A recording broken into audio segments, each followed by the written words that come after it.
Good afternoon, members, and welcome to our Vermont House of Representatives Caucus of the Whole for the House Ethics Panel Training. This is Thursday, January 26th. Thank you, everyone, and we will get started by turning it over to Representative Lalonde. Good afternoon. I'm Representative Martin Lalonde, and I have the privilege to be the chair of the House Ethics Panel for this biennium. Welcome to the 2023 Ethics Training, the highlight of the biennium. So, as you have questions about ethics, please do come to me or to one of the other panel members. Email us, catch us in the hall or cafeteria.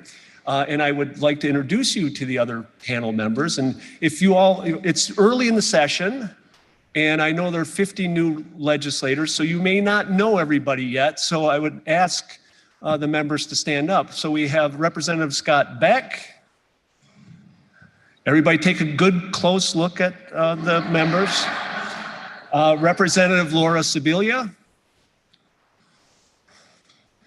And Representative Brian Chena. And Representative Carol Odie's not here, but she sits next to me up there when she is here. So luckily, this is the end of what I need to do except to introduce our fabulous legislative counsel and clerk who are going to be guiding us through this and are going to be the brain trust, really, for the ethics panel. So Michael O'Grady and Betsy Ann Rask, over to you. Thank you.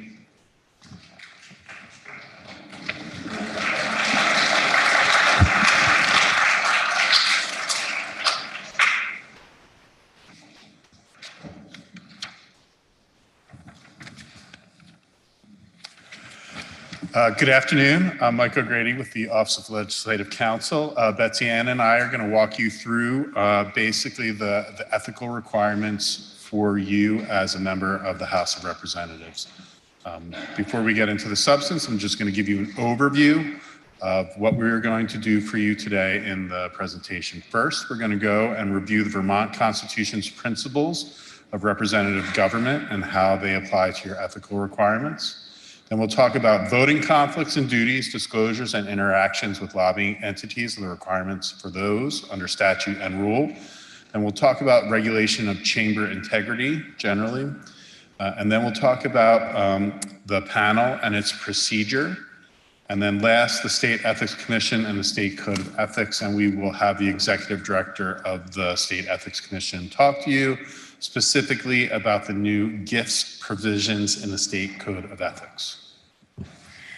Thank you, Michael. We will be taking it from the top first because our Vermont Constitution always controls everything in regard to legislative authority. Just so you know, as we go through the PowerPoint, we did email it to all members, so you should have it in your email if you want to follow along in your email. And this will be posted on the House Ethics Panel webpage as well. So first, we'll discuss what the Constitution says about Vermont's principles of representative government. The first clause that we want to talk to you about in the Constitution is called the Common Benefits Clause. It provides that the government is or ought to be instituted for the common benefit, protection, and security of the people, and not for the particular emolument or advantage of any single person, family, or set of persons. So emolument means the benefit. And so government is not for the benefit of any individual one person, and that includes you as a legislator. Your role in government is not for your own benefit. And this dovetails quite nicely with another provision of Vermont Constitution, which is the prohibition on legislators receiving any fee or reward to bring forward or advocate any bill, petition, or other business to be transacted in the legislature. And that makes sense because you're here to work on behalf of the public interest, not any sort of private interest for which you would obtain any sort of reward. Also, this section goes on to say that legislators are prohibited from advocating any cause as counsel in either house of legislation We know that that term counsel, it means a paid lobbyist. That was the term that was used in the law up until at least the mid-1970s. So that makes sense that a legislator cannot be a paid lobbyist advocating business here because, again, you would be advocating for the private interest, not the public interest. We'll just note also that this section at the end says, except when employed on behalf of the state. Now, this section of our Vermont Constitution has not been adjudicated by our Supreme Court, but our understanding is that this is an acknowledgement that legislators may be employed in other departments or agencies of our state government.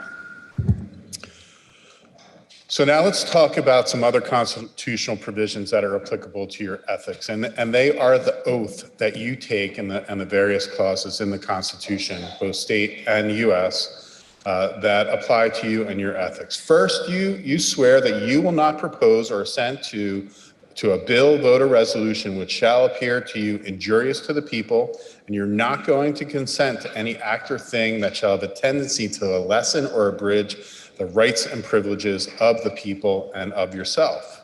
And you're going to conduct yourself as a faithful, honest representative and guardian of the people according to the best of your judgment and ability. And you're not going to directly or indirectly do anything or act or thing injurious to the Constitution or the government thereof.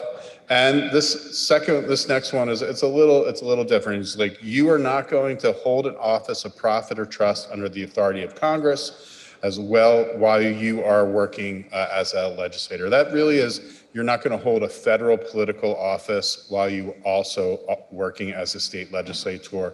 Unless you're a commissioned military officer, then you are allowed to continue your federal commission while you are a state legislator. And then last, you're going to support the Constitution of the United States. That is actually required in the U.S. Constitution. Every state legislator under the U.S. Constitution is required to swear an oath to uphold the U.S. Constitution. Another important provision in our Vermont Constitution that really gets to the heart of what you do here is that the House has the exclusive authority to judge member qualifications of your own members in this chamber and to expel members. This comes from Chapter 2, Section 14 of our Vermont Constitution, which provides that the representatives have the power to judge the qualifications of their own members and to expel members, but not for causes known to their constituents antecedent to their election. Now, this case, thankfully, we have a case that interprets this language, the Brady v. Dean case in 2001. This case originated after members of the House participated in a betting pool on the outcome of the Civil Unions Bill. And after that Civil Unions Bill was enacted into law, multiple people challenged the validity of the bill and challenged the members who vote or participated in that betting pool.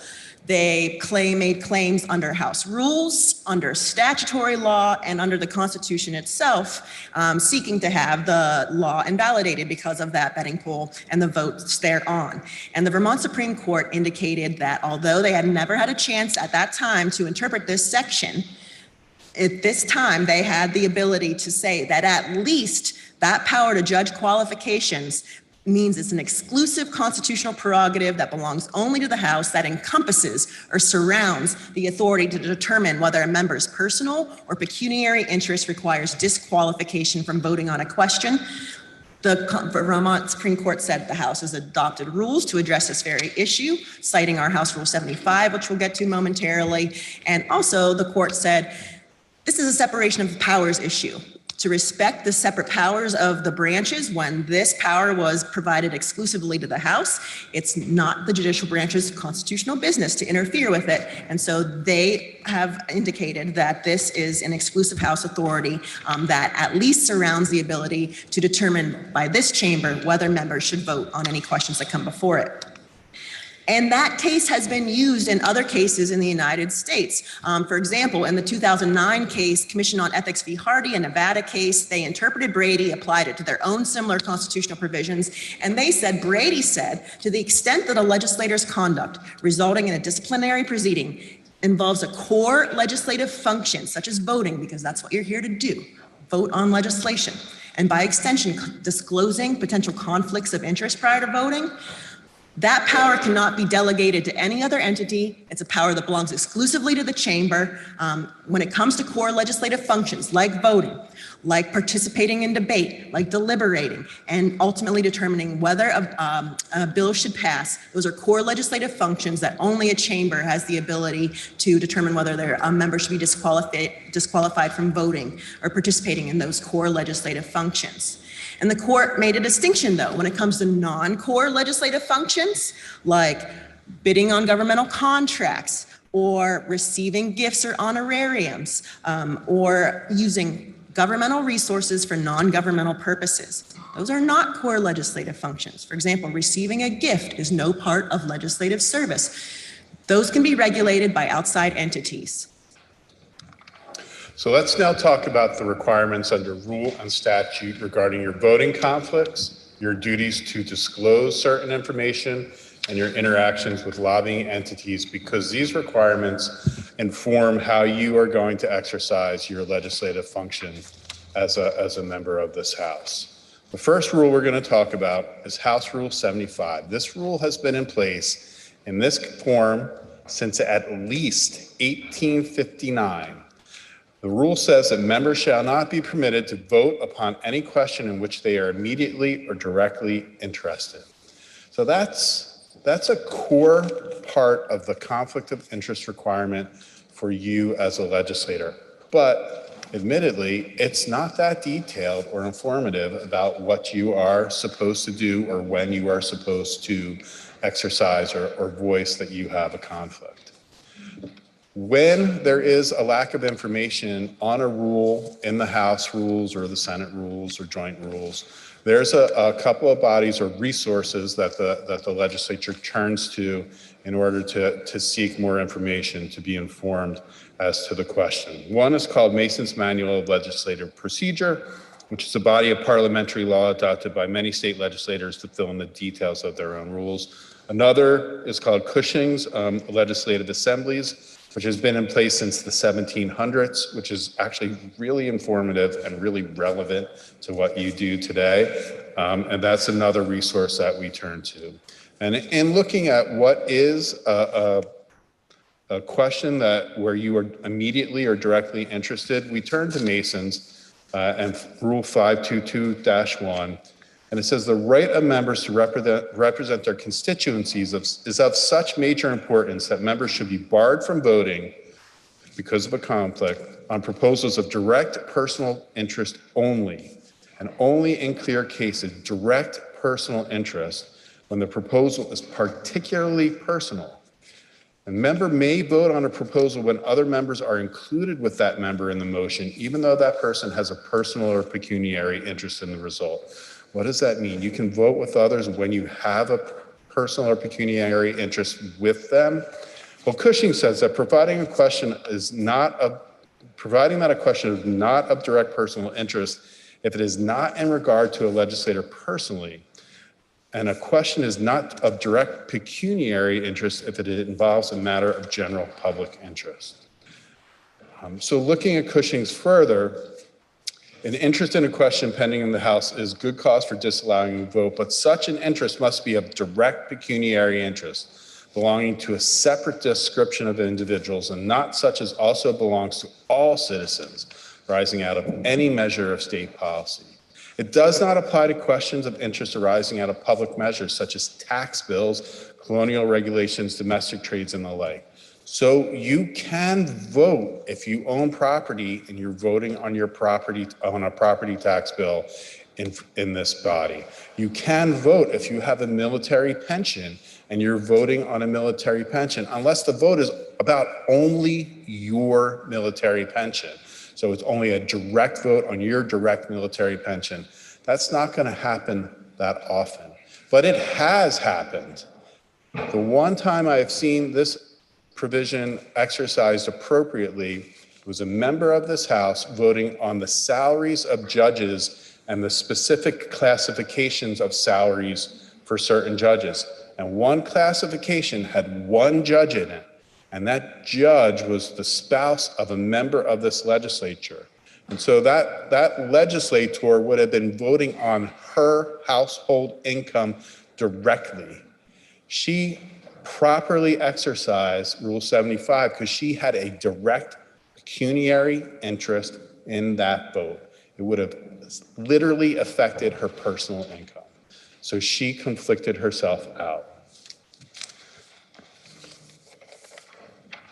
What our rules provide and what Mason supplements and supports and Cushing's is that, especially as a citizen legislator, as you all are, members of the General Assembly are going to at times face votes that might affect you individually, but as well as your legislative district and the state. And so Cushing says, as members of a House are also members of the body politic and connected with their fellow citizens in all the ordinary relations of life and business, of course, sometimes it will happen that they are themselves personally interested in the questions that come before them and the capacity of other legislators. That's what you're here to do. You're here to represent the general public interest, and you will at times face these kinds of votes. But in accordance with Mason's and Cushing's and the principle of constitutional representative government, House Rule 75 has generally been interpreted so that if a vote would affect both the legislator and a larger group of people, the legislator is not required to recuse themselves because the vote is not of immediate or direct interest under House Rule 75. But the panel will tell you, and we will recommend, that transparency is the best practice. And so members are encouraged to disclose before a vote on a question what impact the vote might have on them if they will vote on the question as a matter of general public interest. But Mason's does provide a mechanism for members to challenge another member's voting on a question if they think that other member has a personal or pecuniary interest in the question. Mason section 231-6 says that the proper time to raise a point of order questioning the right of a member to vote on a question because of a direct personal or pecuniary interest is after the vote has been recorded, so after you know the member is going to vote on the question, but before the result is announced, because once the speaker announces the result of the vote, that is the vote. So that is the time when a member can challenge another member's ability to vote on a question because the other member thinks that member is immediately or directly interested in it. But we will remind you here that without an immediate or direct interest, members are required to vote because your constituents expect you to do so. That's what you're here to do, to represent them. So just keep in mind that unless you have immediate or direct interest under Rule 75, or unless you meet one of the minor exceptions under our House rules, you are required to vote on questions.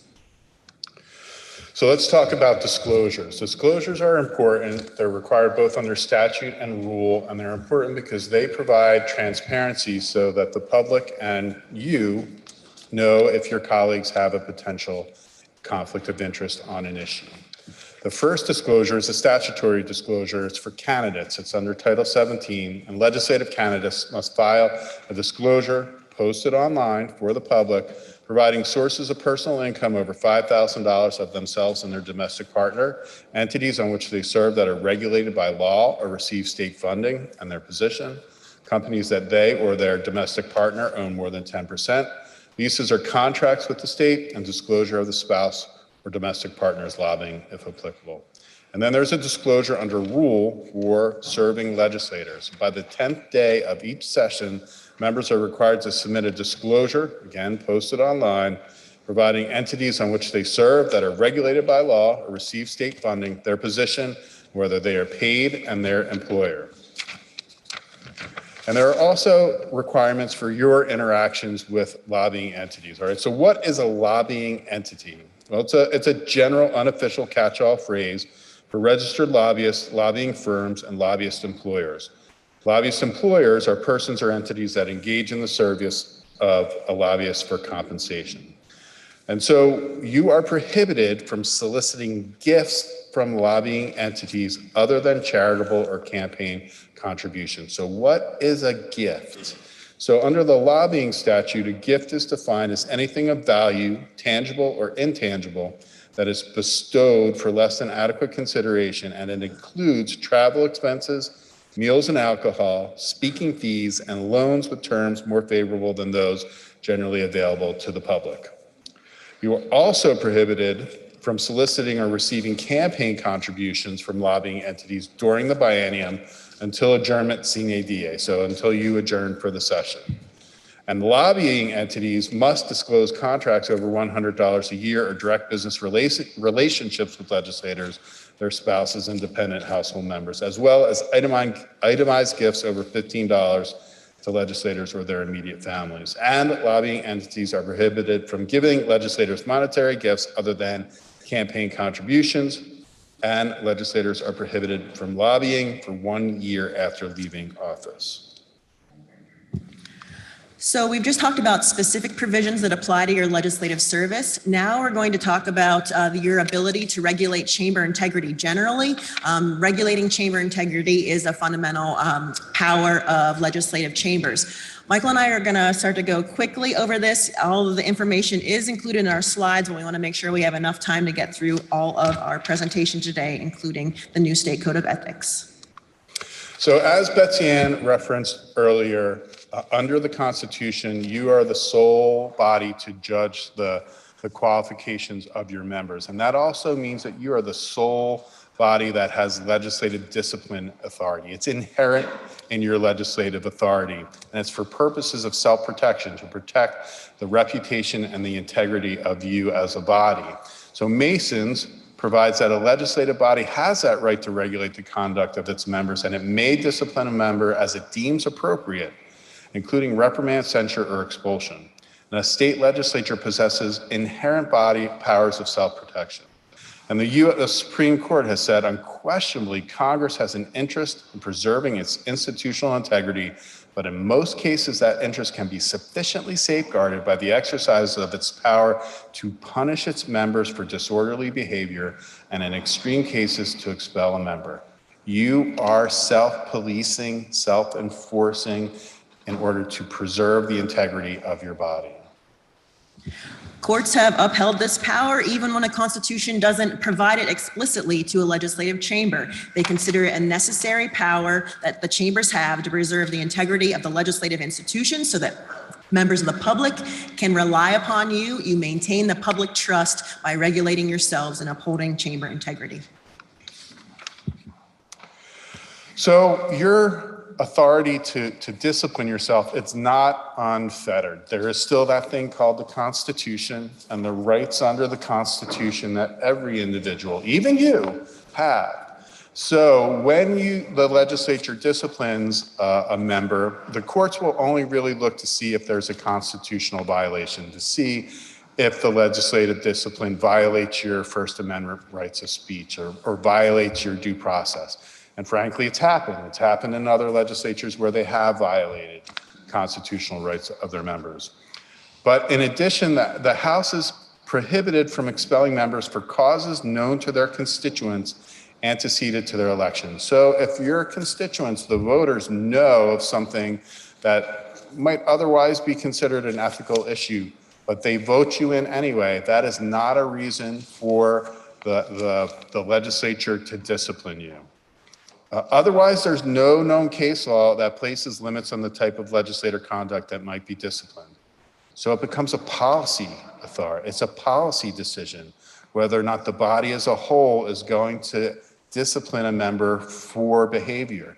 It becomes up to you as an entity, as the body, to determine whether or not you think conduct, alleged conduct, rises to a level of an ethical disciplinary action. In case law in other states that have tested this principle, they have held essentially that your oath of office that you take is really your main guide to determine whether a member should be disciplined by the body, including up to and including expulsion.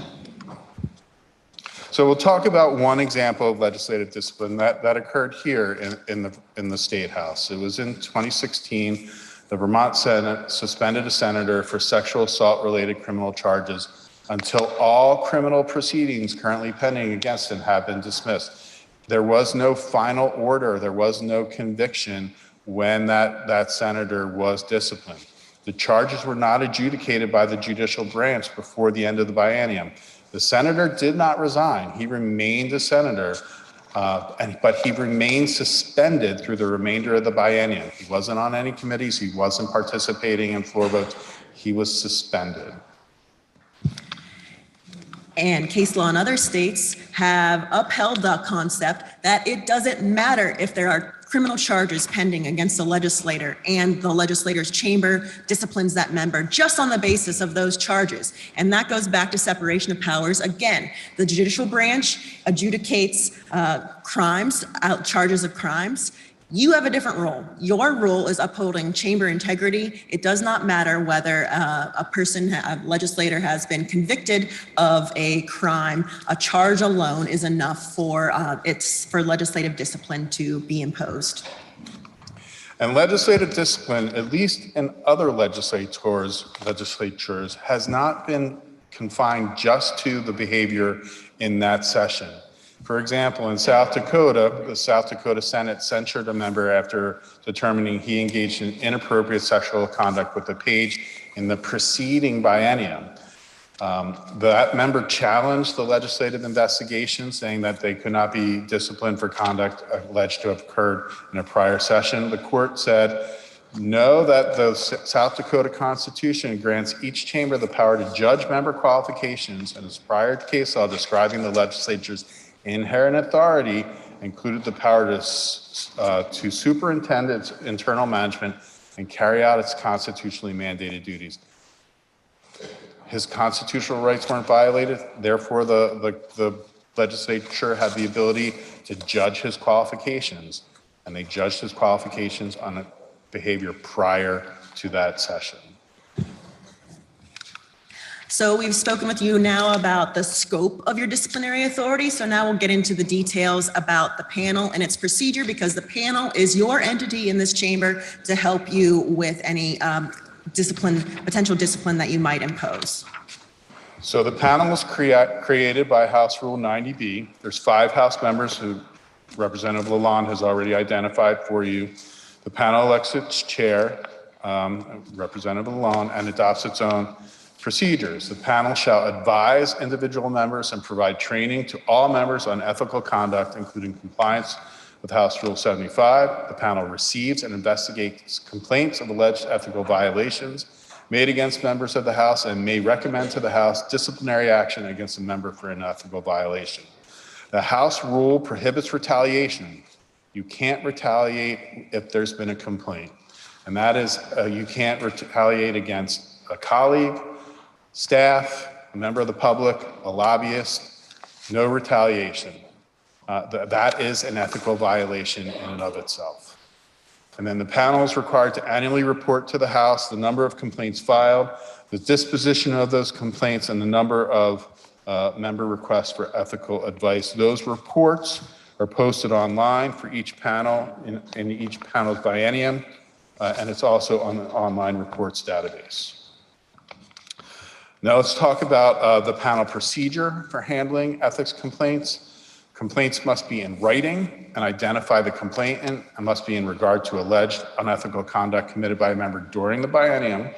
The panel provides the respondent with a copy of complaint. The respondent may file a response, a copy of which the panel provides to the complainant. If the panel determines whether there may be reasonable grounds to believe that an ethical violation occurred. If no, the complaint is closed and remains confidential. The panel sends notice to the complainant and the respondent. If yes, the panel proceeds with an investigation. So if there is an investigation, this would include interviewing witnesses and collecting documents. By House Rule 90, the panel does have subpoena authority, and the procedure allows the panel to hire an independent investigator. Again, throughout this whole process, an investigation is confidential. You'll see confidentiality throughout the panel procedure, and the procedure provides the potential outcomes of an investigation. If the panel determines that no ethical violation occurred, one occurred but it's minor in nature, or there's not enough evidence to support a charge, the panel closes the complaint. It remains confidential, but the procedure provides that the panel can reopen a complaint in the future if the respondent demonstrates a pattern of unethical behavior. And then here are the options if the panel determines that there are reasonable grounds to believe that an ethical violation occurred and the complaint is not closed. These are based in part on the judicial branch's own rules for how it performs disciplinary control of judges. The first option is a confidential warning. This dismisses the complaint, but it puts the respondent on notice about the conduct, and it may be used later to demonstrate a pattern of behavior. The second option is a confidential stipulation. This is an alternative to discipline. It might be education or counseling or monitoring. It dismisses the complaint upon successful completion of the terms and conditions, and failure to comply might be an independent basis for discipline. And the next step or option is drafting charges for a hearing. If there is a hearing, the respondent can present their position, present evidence, and call witnesses and question witnesses called by the panel. The chair presides and the panel may hire independent counsel. The respondent may hire their own counsel, but they have to do so at their own expense. The hearing is closed to the public unless the respondent asks that it be opened. And the panel is not bound by technical rules of evidence, except that panel decision cannot be based solely on hearsay evidence. The burden of proof is clear and convincing. That's kind of the medium standard between preponderance of the evidence and beyond a reasonable doubt. It means that the panel decides that it's highly more likely to be true that there was an ethical violation than not. If the panel finds an ethical violation did not occur, the panel will dismiss. Dismissal is confidential. Panel sends to the complainant and respondent notice of that. If they determine an ethical violation did occur, panel will introduce for House's consideration a House resolution containing the evidence presented, the panel's findings, and its recommendation for disciplinary action. We mentioned confidentiality. There's confidentiality again throughout this process, except for that House resolution that Michael just mentioned. Panel members and staff are required to keep confidential any information received, any records produced or acquired in accordance with the procedure. None of these records are subject to the Public Records Act. We maintain these records, and also we'll talk in a moment about the relationship to the State Ethics Commission. There is a provision of law that allows any member of the public to file a complaint about a House member with the State Ethics Commission, and the panel procedure recognizes that so long as statutory law continues to require the commission to keep its complaints confidential, then when the panel or the commission requests a report back on the final disposition of that, the panel may provide the commission notice of the final disposition of such a complaint that was referred to the commission.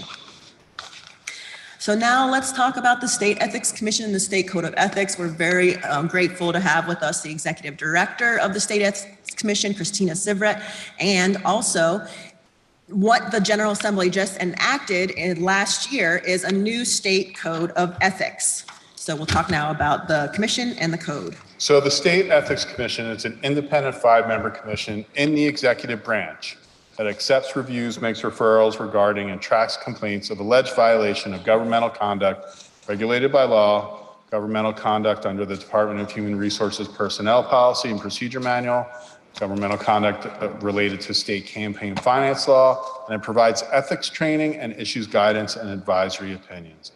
The commission refers complaints regarding House members to the House Ethics Panel, because remember, you have the sole authority to judge the qualifications of your members. But the Ethics Commission requests a report back regarding final disposition. However, if the complaint alleges that the House member committed a crime, the commission also refers the complaint to the Attorney General and the state's attorney of jurisdiction. And then pursuant to 3 VSA 1223, complaints and related documents in the custody of the Ethics Commission are confidential and exempt from public inspection and copying under the Public Records Act. In regard to the State Code of Ethics enacted last year, it's applicable to all public servants, which includes legislators, but the code does recognize in statute each chamber's exclusive authority to judge member qualifications. What we'll do now is go through the provisions of the code, and then we'll turn it over to the executive director to talk about the new gift provisions that are in the code. So we'll go through, there's a list within the code of these new provisions. The commission itself at this time does not have investigative or enforcement authority, but the code is here to provide a model of behavior. What constitutes ethical conduct for our state government? And it is a guide that you can turn to understand what constitutes ethical conduct. The first thing that the code provides is that all public servants must recuse from, or if there's good cause to proceed, disclose conflicts of interest or their appearance. We're just noting here again, in regard to voting, anything dealing with your core legislative functions, sponsoring legislation, voting on legislation, deliberating legislation, amendments that you want to propose to legislation. All of those are core legislative duties. House Rule 75 applies to those, whether you should vote on a question or otherwise pursue legislation, noting that there. Other provisions of the code, it makes complete sense how it applies to the work that you do. The second provision of the code says, don't direct others to act unethically. Number 3 says, avoid the appearance of a code of ethics violation. 4 is to act impartially without preferential treatment. 5 is to not use public position for private gain. It's a fundamental principle of what you're here to do as public servants. You act for the public interest. 6, don't use non-public or confidential state information for private gain. Probably won't run across those situations often, but that is a provision of the code. Relatedly, don't use state resources for private gain. Public service should not be used for private gain. Number 8 is about gifts, and we're going to turn it over to the executive director after we get through the other provisions so that she can thoroughly review with you the new gift provisions, which are new for legislators this year. I'm going to skip ahead through that so we can give her adequate time to talk about those, but we'll revisit those. I'm just going to get through the rest of the code. Number 9 is to not make unauthorized commitments or promises on behalf of the state. 10 says don't seek or engage in outside employment or activities that would conflict with your legislative duties. Just a note here, the provision of the Constitution says you can't be a paid lobbyist or getting paid to act on behalf of a private interest. There's also a separate section of the Constitution that sets forth incompatible offices, incompatible constitutional offices. Otherwise, in a citizen legislature, those are the ones that you need to be aware of.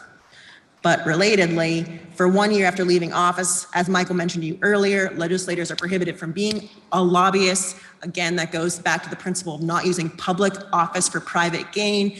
Revolving door provisions, as they're called, or cooling off periods, are really to prevent someone using their connections that they get in public service later for private gain. 11 says to comply with applicable state and federal law.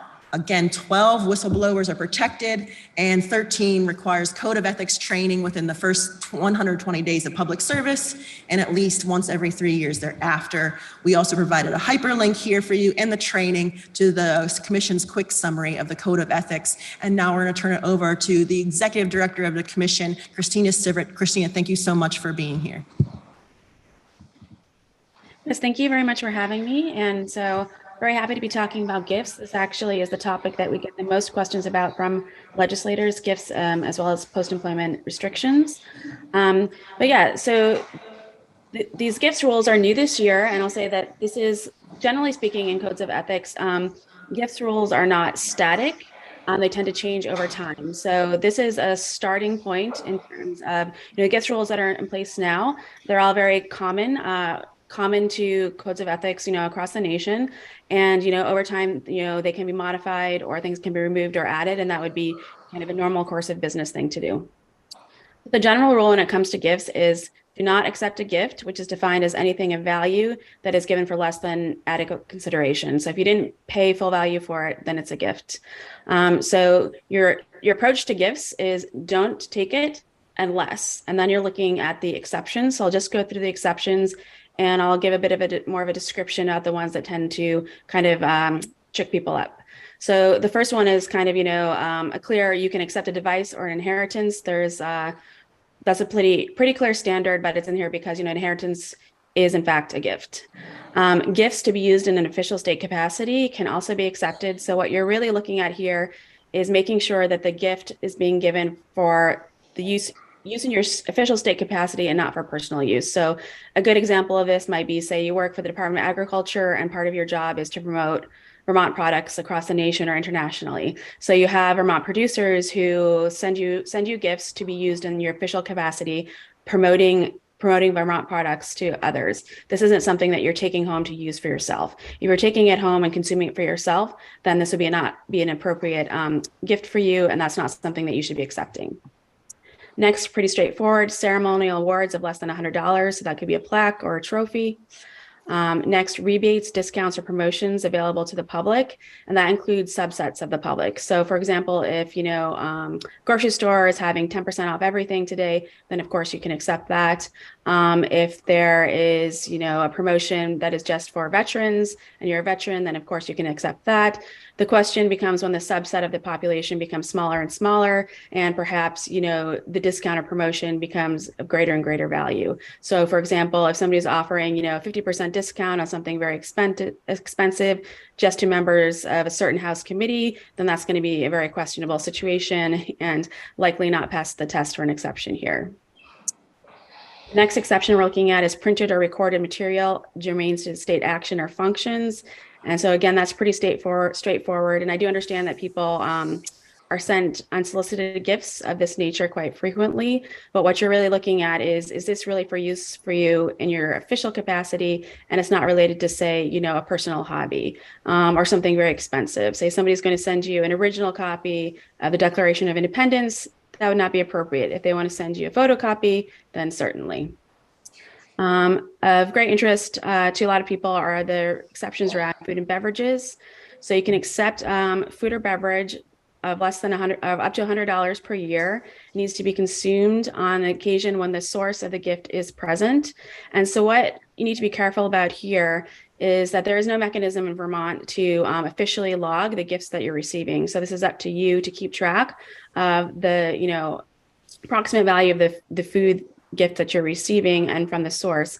And there was a case study I was reading recently about a legislator, this was not in Vermont, in another state, but who every morning was met by a lobbyist in downstairs in the office building at Starbucks, and that lobbyist every day paid $5 for this person's Starbucks.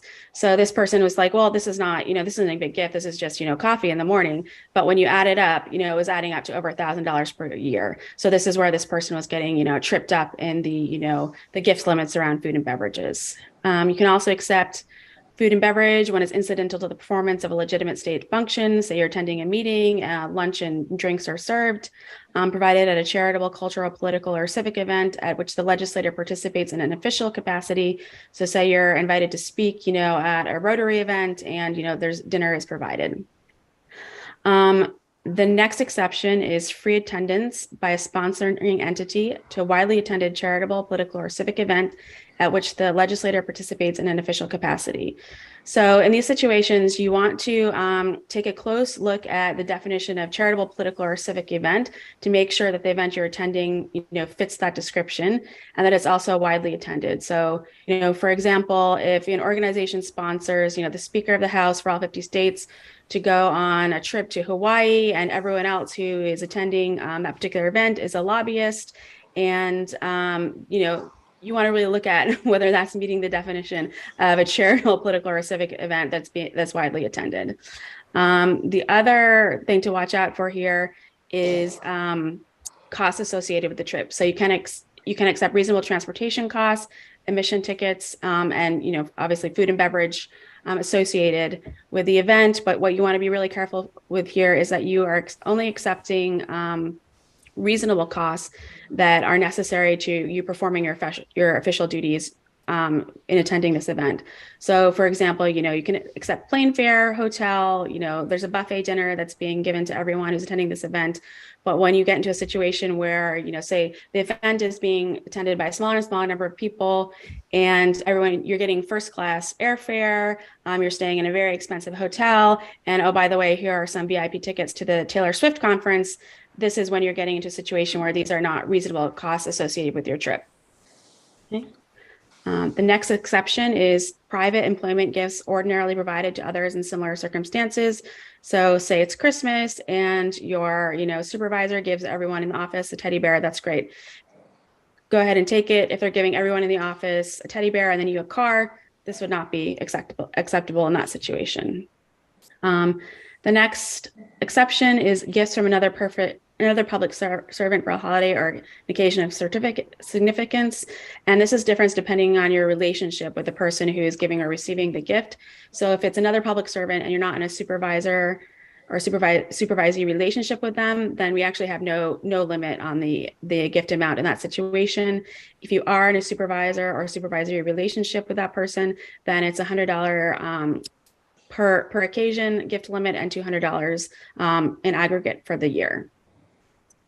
Next exception is attendance to training or education in the interest of the legislature.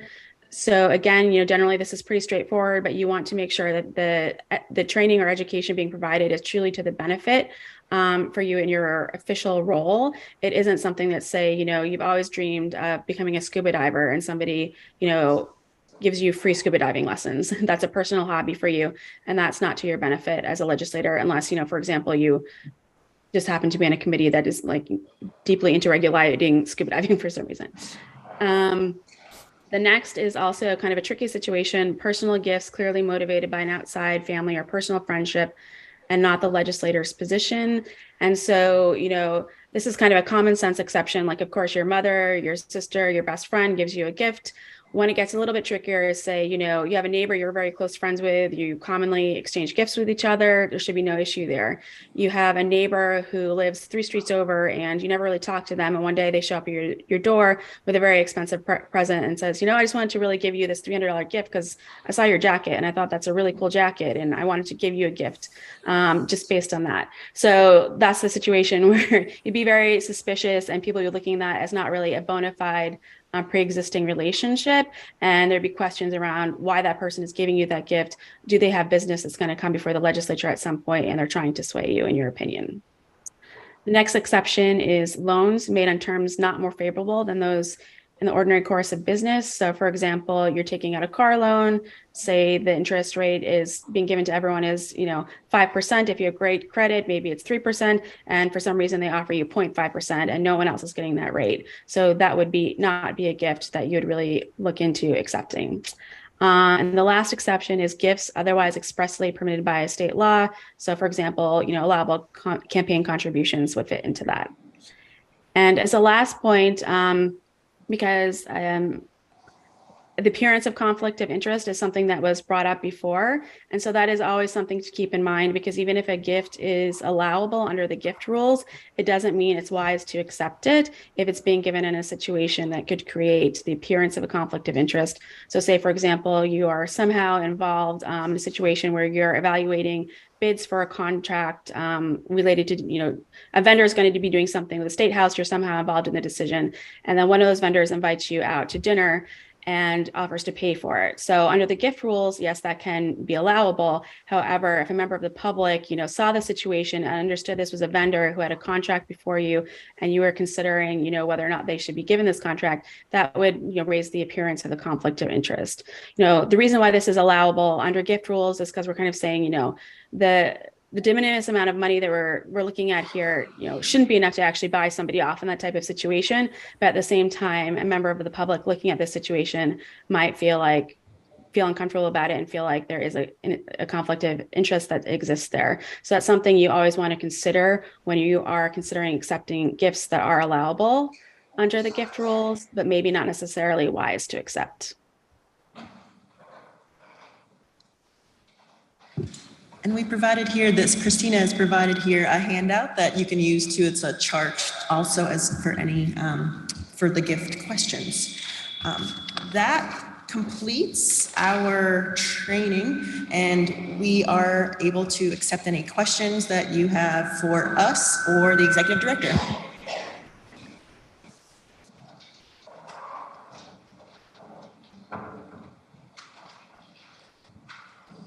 No questions? Okay, Mr. Chair, I think we are all set. Any, all good? Okay, thank you so much.